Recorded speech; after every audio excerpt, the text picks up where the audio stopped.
Estamos con Roy Campos, presidente de Consultoría Mitofsky. Roy, bienvenido, qué bueno que estás aquí, que nos des esta entrevista. Bueno, vamos a hablar de múltiples facetas y sobre todo vamos a hablar de una parte que muchas veces hemos escuchado o pocas veces hemos esquematizado en los medios de comunicación.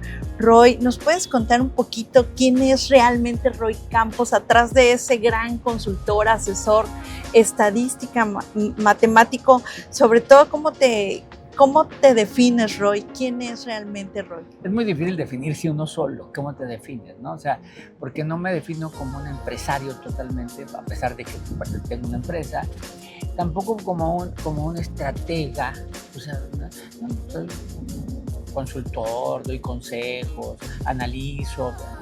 Tampoco me podría definir como un académico, a pesar de que doy clases. O sea, yo creo que no hay una definición. Más bien, soy simplemente un chismoso profesional que le gustan los números y entonces chismea en base a números. Pero yo no me definiría. Yo más bien diría que es alguien que ha decidido no tomar partido y seguir siendo yo. Entonces me mando solo, no tengo ideología, nadie me puede ubicar de un lado o del otro, y eso les da coraje.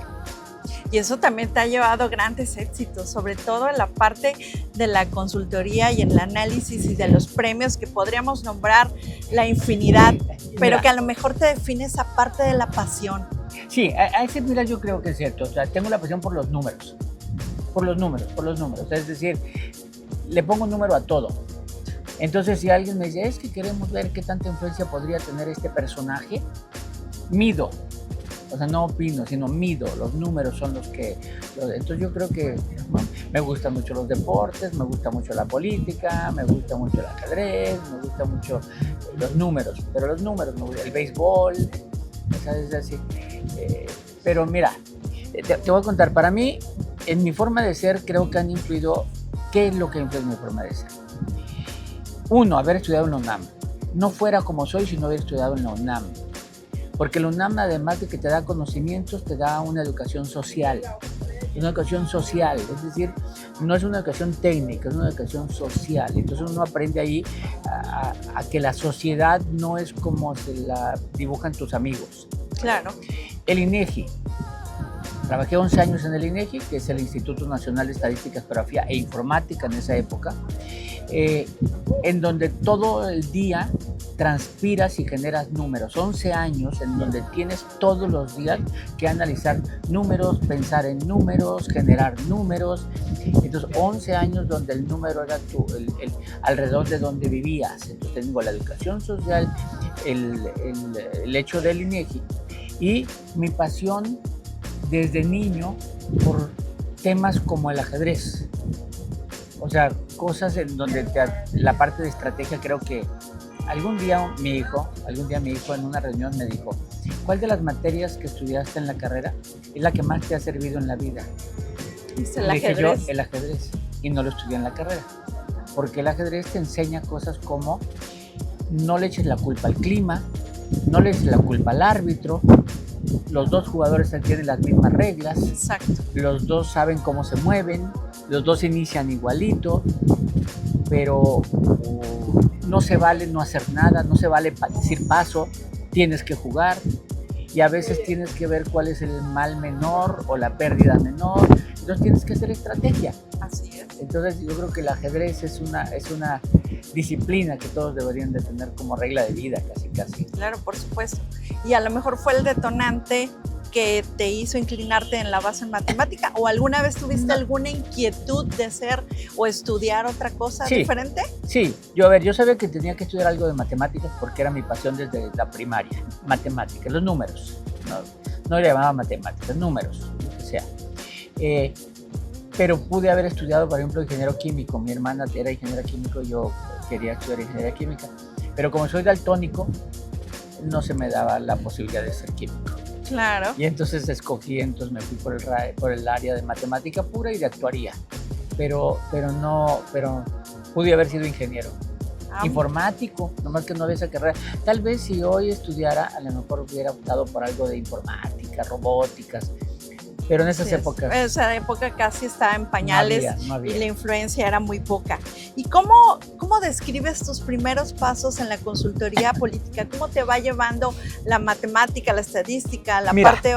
Nomás piensa, si yo estudié política, si yo estudié matemáticas en la UNAM, era entre otras cosas porque no me gustaba la política. O sea, a ver, la enajenación que te hace las matemáticas no es para andar leyendo los periódicos para ver lo que dice el presidente, no, tú estás en la matemática. Claro. Y la matemática pura, o sea, uno se quiere salir de las leyes, de la medicina, de la política, de todo lo que no tenga números, uno no está dentro. Así es. Sin embargo, la vida me lleva, porque a ver, estudio matemáticas, estudio maestría en estadística y en forma natural caigo al INEGI. En el INEGI hago encuestas. O sea, en el INEGI hago encuestas. Claro. Fui el director de encuestas del INEGI. Y esas encuestas se empezaron a mezclar con encuestas de opinión, no políticas, de opinión, de qué se piensa del crecimiento, y poco a poco te estás acercando, poco a poco, a la opinión pública. Y entonces de repente cuando te acercas a la opinión pública, no tarda de alguien en decirte, oye, ¿por qué no empiezas a medir política? Y entonces te acercan, y cuando hay un cambio de gobierno en donde yo ya sabía medir la política, decido salirme del INEGI y poner una empresa de encuestadora, no de política, de encuestadora. Y luego ya hay otros eventos como por ejemplo que me empiezan algunos políticos a bloquear, algunos periodistas a dar oportunidad en los medios de hablar. Esa de dar en los medios a hablar te vuelve analista, y el análisis político poco a poco te mete a la estrategia política. Yo sé que así como ha habido cuestiones amargas, ¿qué es lo que realmente ha definido tu carrera, Roy? Que digas, sí era el camino que yo tenía que seguir. Yo te voy a decir una cosa, yo creo que la presencia en medios, sí de alguna manera me hace sentirme satisfecho porque me da la oportunidad de decir lo que quiero decir, de analizar lo que quiero analizar. O sea, yo creo que la presencia en medios, mira, cuando yo llegué a la Ciudad de México, me acuerdo, yo soy de Culiacán, llegué a la Ciudad de México en 77, tenía muchos ejemplos de compañeros de escuela que les había ido bien, otros que les había ido mal, en general mal, la ciudad se los comía, una ciudad como la Ciudad de México de aquella época. Y entonces me acuerdo que llegué y me puse varias metas, y había unas metas muy claras, es decir, a ver, yo quiero estudiar una carrera, o sea, quiero tener una familia, quiero tener casa propia, quiero tener hijos, o sea, eran dos metas, ¿no? Claro. Y quiero que me lean, quiero escribir algo. Yo me sentía escribidor de artículos, escribidor de cosas así, para que poder incidir y que me leyeran. Y con el tiempo he descubierto que los medios es esa proyección de lo que quería, es para que me lean, es para que me lean, para que me escuchen, para que me den oportunidad de...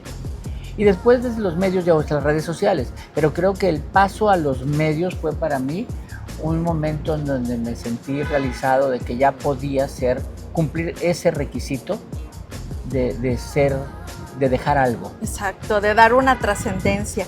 Y en esta cima yo sé que hay grandes consultores, al igual que usted en otras ramas, y aquí es donde viene la gran pregunta dentro de los amigos de David Ross. Usted es alguien muy importante. ¿Nos podría contar cómo fue su primer acercamiento con David Ross y su influencia que ha tenido a lo largo de su vida? Ese nefasto momento en que me acerqué a David Ross, no, al contrario, David lo quiero muchísimo. A ver, a David lo conocí en las conferencias escuchándolo, ¿no? Escuchándolo y divirtiéndome, porque si algo distingue a David Ross es su empatía. Y entonces escuchándolo, y entonces ya va uno a la segunda y a la tercera, y no se cansa de divertirse.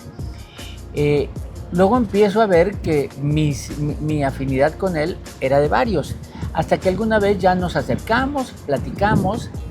No tenemos la misma forma de mentalidad política, pero sí la misma forma de mentalidad, digamos que estratégica. O sea, ¿no? Empieza uno a entender, por ejemplo, con él empecé a entender lo que significa la fotografía política. También la fotografía era la fotografía, que cualquiera la puede hacer. Pero la fotografía, te voy a contar, una vez acababa de ganar Ya lo conocía yo, ya me había sentado con él, pero en 2008 acababa de ganar Obama. Había sido 2009 yo creo, y acababa de ganar Obama y en un curso en Estados Unidos, los dos sentados viendo a los estrategas de Obama platicando la historia de la foto, esa foto famosa donde está viendo a lontananza con el brazo extendido, y David voltea y me dice, no está bien la foto. Volteo a ver y me empieza a explicar por qué no está bien, y la luz, y de qué, y empieza uno a entender toda la cuestión técnica que hay detrás, técnica, ¿no? Y entonces uno empieza a entender que hay más cosas más allá. Esa es una idea como profesional, así como un acercamiento que tuve criticando a una foto famosísima y él criticándola. Y la otra, un asunto personal. Alguna vez estábamos yo y mi hijo, que de repente viene a estas cumbres y es admirador de David, que David lo ha tratado muy bien siempre, donde lo ve, pero es admirador de David. Estábamos yo y él en Lima, Perú, en el hotel, muertos de hambre, porque no podíamos salir por alguna razón, y nos oyó platicar. Sin platicar con nosotros, nos oyó platicar. Y entonces ya se fue a comer. Como a la hora de que regresa de comer, viene y nos trae a cada uno de nosotros un sándwich de los que dijimos que nos gustó. Fue y buscó unos sándwiches y nos los regaló. Qué gran gesto humano. O sea, por habernos escuchado y que ver que nosotros no podíamos salir, nos lo regaló. Y todavía cuando se ve conmigo algo así, siempre dice, ¿me debes un sándwich? O sea, porque fue y nos lo regaló. Lo cual habla de que la calidad humana, sí, no, David la sencillez y sobre todo el carisma que tiene David. No, es David, ¿no? Me lo he encontrado muchas veces en muchos lugares, simpático. A ver, uno decía, uno cuando quiere uno ser grande, quiere ser como David, que no quiere ser grande, o sea, baila, sí, simpático, o sea, es todo un personaje. ¿Algo que le quieras decir a David Ross?